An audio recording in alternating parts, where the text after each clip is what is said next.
नमस्कार। आज का टॉपिक है आश्रम व्यवस्था। भारतीय समाज में कई ऐसी महत्वपूर्ण अवधारणाएं रही है जो कि भारतीय संस्कृति को इंगित करती है। इसमें संस्कार, वर्ण व्यवस्था, ऋण तथा यज्ञ, कर्म एवं पुनर्जन्म, संयुक्त परिवार व्यवस्था, जाति व्यवस्था और आश्रम व्यवस्था। आश्रम व्यवस्था एक ऐसी अवधारणा है जिसमें व्यक्ति के जीवन में 4 महत्वपूर्ण पड़ाव होते हैं और उन पड़ाव को पार करता है समय समय पर। यहां आश्रम व्यवस्था में आकर के श्रम करना, इसका शाब्दिक अर्थ अगर हम देखें तो आश्रम शब्द जो है प्रसिद्ध भारतीय समाजशास्त्री P.H. प्रभु, उन्होंने हिंदू सोशल ऑर्गेनाइजेशन पुस्तक लिखी थी जिसमें कहा कि आश्रम शब्द श्रम धातु से बना है जिसका अर्थ परिश्रम या उद्योग करने से है। इस शब्द में 2 तथ्य हैं। पहला परिश्रम करना और दूसरा परिश्रम करने की क्रिया। ये दोनों तथ्य इस अर्थ के अंदर छिपे हुए हैं। आश्रम को जीवन के अंतिम लक्ष्य मोक्ष प्राप्ति हेतु व्यक्ति द्वारा की जाने वाली यात्रा के बीच आने वाले पड़ाव या विश्राम स्थल को कहा जाता है। इसी के साथ महाभारत में व्यास जी ने कहा कि 4 आश्रम व्यक्ति के जीवन में व्यक्तित्व विकास के लिए 4 सीढ़ियों की भांति है। लेकिन K.M. कपाड़िया, जिन्होंने marriage and family in India पुस्तक लिखी, उसमें भी आपने व्यक्ति के जीवन का अंतिम लक्ष्य मोक्ष की प्राप्ति है, इस बात को इन्होंने अंगीकृत किया और यह मोक्ष की प्राप्ति आश्रम के माध्यम से ही संभव होती है।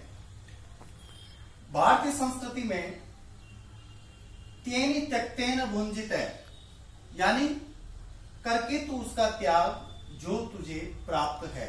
यहां भोगवाद को भी महत्व दिया है तो आध्यात्मवाद को भी महत्व दिया है।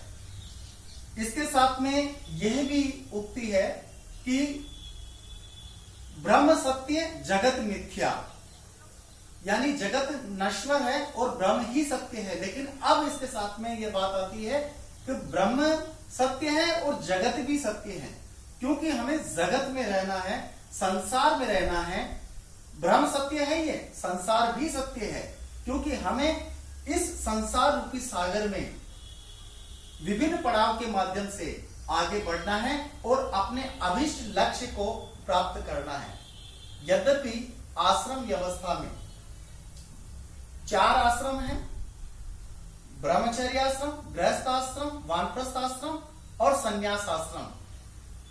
यहां मोक्ष प्राप्ति को जो है अंतिम लक्ष्य नहीं माना है, यह तो केवल एक सीढ़ी है, आगे से आगे पड़ाव का एक माध्यम है व्यक्ति के जीवन को आगे बढ़ाने का। व्यक्ति के जीवन में कुछ कर्म हैं जिसमें पुरुषार्थ है, क्योंकि बिना आश्रम व्यवस्था के व्यक्ति को पुरुषार्थ करना संभव नहीं हो पाता। इसलिए उसके पुरुषार्थ की व्यवस्था धर्म, अर्थ, काम और मोक्ष, ये 4 पुरुषार्थ है जो कि आश्रम व्यवस्था में रहकर के ही व्यक्ति को करना पड़ता है।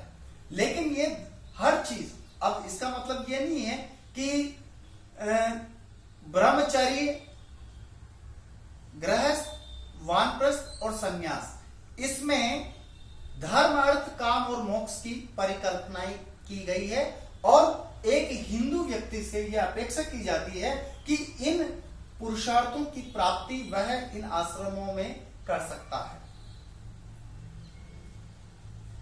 इसके साथ में वह यज्ञों का संपादन भी करता है आश्रम व्यवस्था में। यहां पर आश्रम व्यवस्था के विभाजन की बात आती है तो इसको 4 भागों में विभाजित किया जा सकता है। ये 4 भाग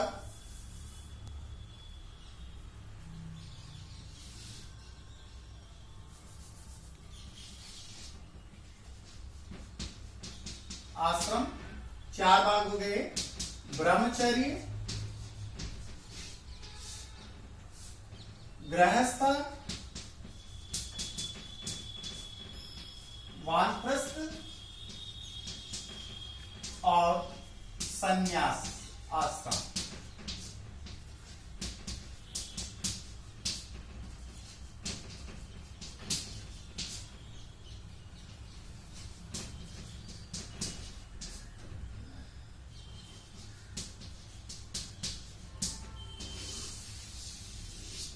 इसे एक डायग्राम के माध्यम से समझा जा सकता है। ब्रह्मचर्य आश्रम जो है शिक्षा प्राप्त करने तक है, शिक्षा एजुकेशन। गृहस्थ आश्रम विवाह उपरांत।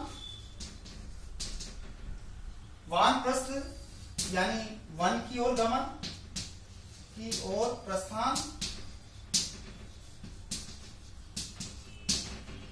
और संन्यास आश्रम जो है वह समस्त संबंधों से छुटकारा प्राप्त करने हेतु संबंधों से छुटकारा, जितने भी रिलेटिव है उनसे संबंधों से छुटकारा प्राप्त करता है और अब उसको कोई लेना देना नहीं है। यहां जब हम इसकी उम्र की बात करते हैं तो ब्रह्मचर्य आश्रम में व्यक्ति की उम्र जो है वो 25 वर्ष तक और गृहस्थ आश्रम में 50 वर्ष तक। 25 डेज 50, 50 डेज 75 वानप्रस्थ और 75 से 100 संन्यास आश्रम। यानी कि भारतीय मनीषियों ने एक व्यक्ति की औसत आयु को 100 वर्ष की मानी। चरित्र के आधार पर, नैतिकता के आधार पर वह आगे बढ़ता है और अपने व्यक्तित्व का विकास करता है।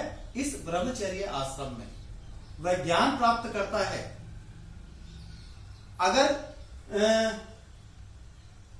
गुरु के आश्रम में राजकुमार यदि है, राजाओं के राजपुत्र यदि है और वहां पर रहता है तो उनको सुख दुख सारे, उस पर यह नहीं कि भाई मैं राजपुत्र हूं, तो वहां एक शिष्य की बात ही गुरु के आश्रम में रहना पड़ता है। उसे सूखी रोटी भी खानी पड़ती है, पत्तलों में उसको भोजन करना पड़ता है, सारे ऐशो आराम छोड़ना पड़ता है।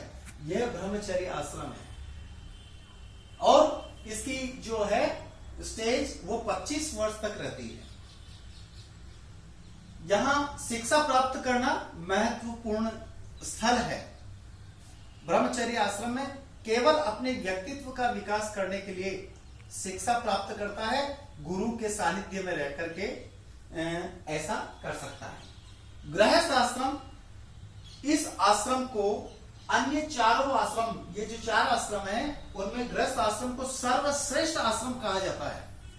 वो इसलिए कहा जाता है क्योंकि यही आश्रम है जो पीढ़ी दर पीढ़ी हस्तांतरित होते रहती हैं संस्कृति। इस आश्रम के अंदर मैरिज होती है, विवाह होता है और विवाह होने के बाद पुत्र प्राप्ति की बात की जाती है इस आश्रम में, यानी संतति की बात की जाती है। धर्म या धार्मिक कार्यों की पूर्ति की जाती है, यानी धर्म, अर्थ और काम, इन तीनों पुरुषार्थों की प्राप्ति इसी आश्रम में की जाती है। रति आनंद इसी के अंदर होता है। तो इस प्रकार जो है सबसे पुरुषार्थ सबसे ज्यादा इसी आश्रम में प्राप्त करना पड़ता है। लेकिन जो भी कार्य धार्मिक कार्यों को ध्यान रखें, अर्थ धर्म को ध्यान में रखें, अर्थोपार्जन करें। काम का मतलब ये नहीं है कि रति आनंद करे, काम का मतलब है धर्मानुसार कार्य करें। धर्म को ध्यान में रखते हुए व्यक्ति कार्य करता है। तो यह आश्रम इसीलिए सर्वोपरि माना जाता है। इस आश्रम में 25 से 50 वर्ष तक माना जाता है व्यक्ति की आयु को। और इस आश्रम के पश्चात वानप्रस्थ आश्रम, जैसे कि इसके नाम से ही स्पष्ट है, वन की ओर प्रस्थान करना। यदि व्यक्ति के बाल सफेद हो गए हैं और चेहरे पर झुर्रियां पड़ने लग गई है, तो ऐसी स्थिति में वह अपने निवास स्थल को छोड़ करके वन की ओर गमन कर लेता है। इसीलिए इसको वानप्रस्थ आश्रम कहा जाता है। लेकिन ऐसा भी है कि वह अपने आप को आइसोलेट करके वह दूसरी जगह भी रह सकता है, घर में भी रह सकता है। ऐसा भी कई उदाहरण अपने को देखने को मिला है। लेकिन इसका शाब्दिक अर्थ यही है कि वन की ओर प्रस्थान करना। यह 50 से 75 वर्ष तक की उम्र के लिए होता है। क्योंकि इस आयु के अंदर व्यक्ति में योग्यता गुण आ जाती है, वह उसमें समझ इतनी आ जाती है कि वो दूसरे लोगों को उपदेश दे सके। तो यही वह स्थान है जहां एक कुटिया बना करके रहता है व्यक्ति, और वहां के लोगों को, वहां के जो छोटे छोटे बच्चे हैं उनको पढ़ाने का कार्य भी कर सकते हैं। तो ये वो आश्रम है। और अंतिम जो चौथा है वह है संन्यास आश्रम। अब इस आश्रम की जो व्यक्ति की उम्र है वो 75 से 100 वर्ष मानी गई है। लेकिन यहां एक व्यक्ति के जो जितने भी नाते रिश्तेदार हैं, अब यहां सब समाप्त हो गए हैं। अब उन नाते रिश्तेदारों को वो एक्सेप्ट नहीं करा, वो बिल्कुल आइसोलेट हो जाएगा। तपस्या करता है, तपोबल चला जाता है वन उसमें और तपस्या में लीन हो जाता है। संन्यास जिस प्रकार से भिक्षुक वाली स्थिति होती है, ठीक वैसे ही एक सन्यासी की स्थिति हो जाती है।